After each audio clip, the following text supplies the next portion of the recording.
اهلا بيكم النهارده في فيديو جديد مع بعض. النهارده هنعمل الحمام بالفريك بطريقه جامده وهتعجبكم وطعم يجنن.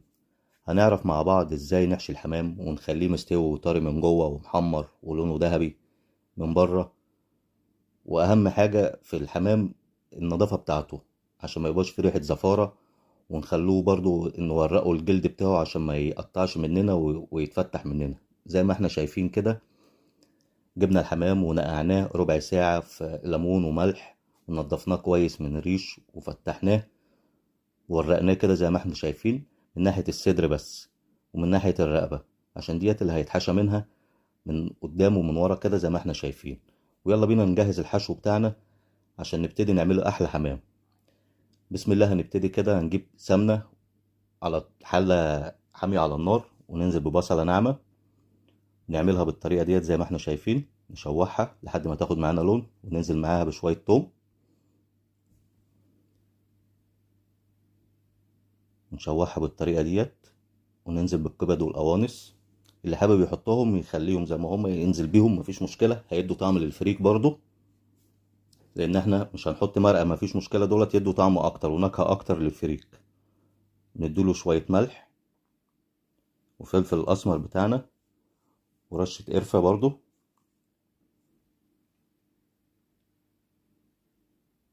ما نحاولش ان احنا نكتر اي بهارات كتير او ندي اصناف كتير في البهارات الفريك عشان ما يكرفش معانا او يدي معانا طعم مختلف عن اللي احنا عايزينه.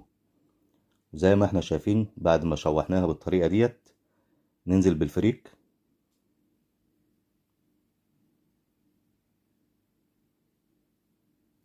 ونمكسه كويس مع البصلة والثوم والكبد والقوانص. ننزل عليه بمية دافية مش كتير عشان برضو احنا هنخليه يستوي مع الحمام. نقلبه زي ما كده 5 دقايق بالظبط على النار،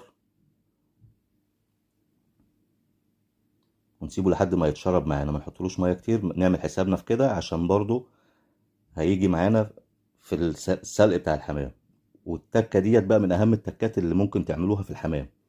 هنجيب تومة ونطحنها بالطريقة اللي احنا شايفينها ديت، ونحط عليها ملح وفلفل اسمر، وانا حطيت عليها شطة حمرا، وزي ما هي كده ونحشي بيها الحمام من جوه قبل ما نحشيه بالفريك.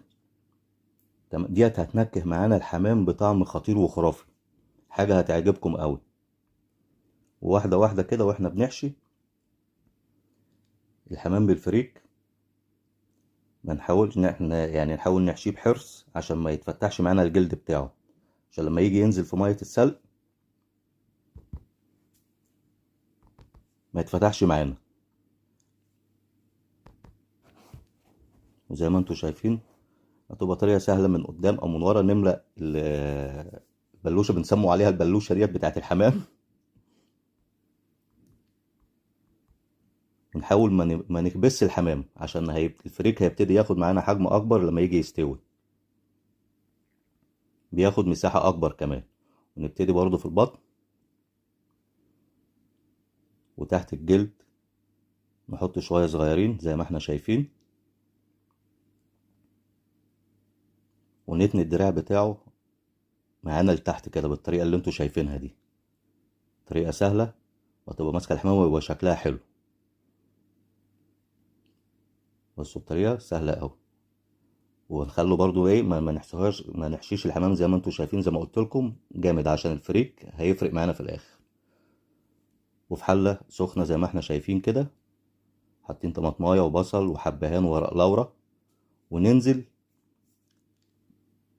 الاول بالجسم بتاع الحمامه من فوق عشان يقفل معانا الرقبه بتاعت الحمامه وتقفل على الفريك.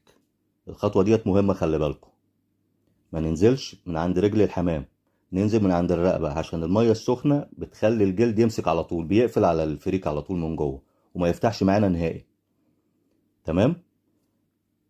حوالي 40 دقيقة ل 45 دقيقة بالظبط هيكون الحمام معانا مستوي و10 على 10 زي ما انتوا شايفين بالطريقة ديت معانا اهو. ولا حاجة اتفتحت ولا حاجة حصل فيها أي خدش. طريقة سهلة وهتعجبكم.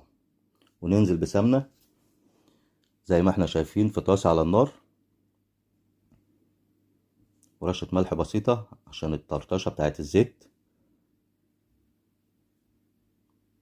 ونبتدي ننزل بالحمام نحمره واحدة واحدة كده زي ما انتوا شايفين. واللي حابب برضو يدهنه سمنة او زبدة او يحط قشطة ويحطه في الفرن، برضو هيدي معانا لون جميل وطعم جميل زي ما انتوا عايزين. الطريقة هتعجبكم ان شاء الله زي ما انتوا شايفين. ونقدمه مع فريك، بقية الفريك معانا حابين نحط عليه خضار نزود، وهتلاقوا احلى حمام ممكن تاكلوه في حياتكم بالطريقة اللي انا قلتلكوا عليها ديت. ولو الفيديو عجبكم ما تنسوش اللايك والاشتراك في القناة وتفعيل الجرس علشان يوصلكم كل جديد من وصفاتنا. نشوفكم على خير في فيديو جديد. سلام.